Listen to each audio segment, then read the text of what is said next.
Feel good to have you on the show. Good to be back. We got to talk now from this Cassie video, that started everything, till this Cassie's emotional testimony.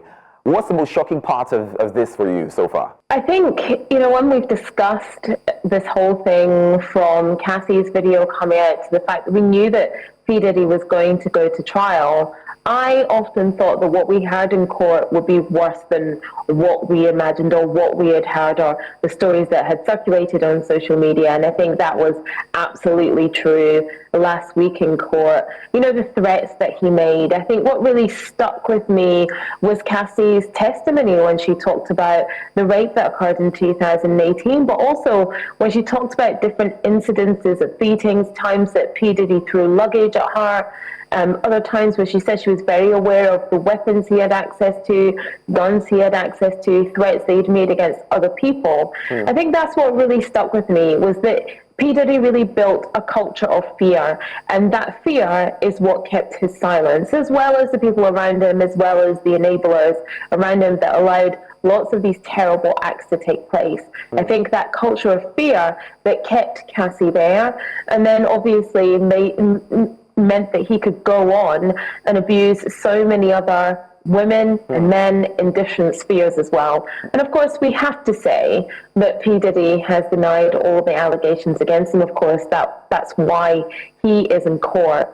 But it was really those testimonies, the different incidences that Cassie talked about over those 4 days. Yeah. And I also think people should remember that this isn't about P. Diddy versus Cassie or P. Diddy versus anybody else. This is P. Diddy versus the state of New York. It's New York that's brought him to trial. And so there's going to be lots of people that are going to take the stand over the course of a few months, not just Cassie. Yeah. And so we can't just sort of stack the two of them against each other. It's not one versus the other. Right. It's everyone who is involved in this case, who has been abused, who says they have been abused by him versus him brought by the state of New York. I got to be honest, it's pretty emotional, of course, from her testimony to her husband, his statement as well. And a part that shocked me, Diddy's kids, of course, supporting the father. It seemed like a lot going on. She's definitely bold. But were you surprised to see Diddy's kids, and the support at the court? I was very surprised to see that Diddy's kids and his mom, of course, turning up at court to support him. The girls did leave during some parts of the testimony, and I'm not surprised about that at all. It must be very, very difficult for them to sit in the gallery, sit in the courtroom and hear all these terrible things that their father has alleged to have done.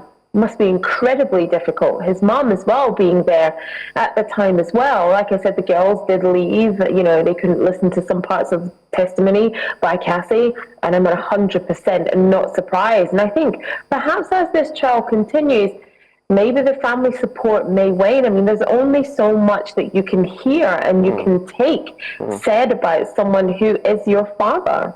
Yeah. I think about this, and he could possibly spend his life in prison, And do you think that based on what we've heard so far, or in fact the voice on the streets, online, do you think more people are expecting that he goes down for this? Or do you think it's still hard to tell? That's a really good question. The court of public opinion that is sort of playing out online. I mean, of course, there is two camps. There's lots of people saying, well, why did Cassie stay? And maybe she's just in it for the money and she got her payout. So why is she trying to take him down? And people saying this is just about trying to bring a black man down. But actually, it's about holding people accountable for their actions. That's why we have the law. That's why people are taken to court, arrested, and are prosecuted, like is what is happening here.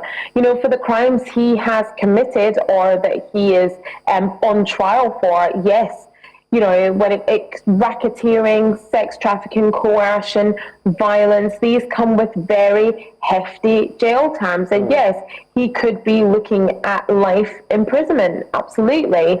Do I think it will happen?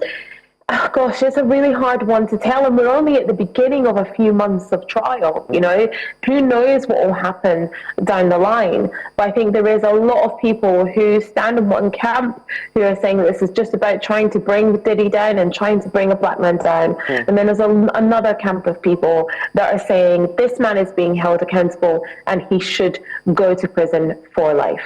I want to ask now, what are your predictions, because like you said, this could go a few more months. How long do you see this lasting? And perhaps are there any more names, any popular names out involved, any, celebrity names mentioned at this point, or do you think they will eventually?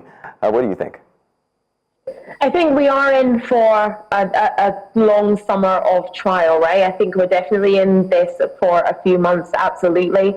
In terms of who could be popping up next to take the stand, Aubrey O'Day, is going to be taking the stand later on this week. She is subpoenaed and she is going to be taking the stand. There were whispers about perhaps Justin Bieber might be taking the stand.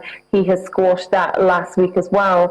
And there will be other names popping up as well. The potential exposure of the Freak Off Party guest list. Anybody who was in those guest lists, who was on that guest list, could be up on the stand. Daniel Phillip, a male dancer and escort, we could see him as well. Perhaps Israel Flores, who was a hotel security manager. Now, he was the manager of the hotel where that 2016 beating of Cassie took place. That's the one that was caught on CCTV that CNN obtained, and the one that was the catalyst for this trial taking place. So we could see him taking the stand as well. Like I say, we're in for a long few weeks with this one. Well, only time will tell, and it's funny, but we still say innocent until proven guilty. So I guess we'll keep getting more updates, and of course, we'll have you join us to update us. Afua, I want to say thank you for being a part of the show again. We appreciate you spending time with us.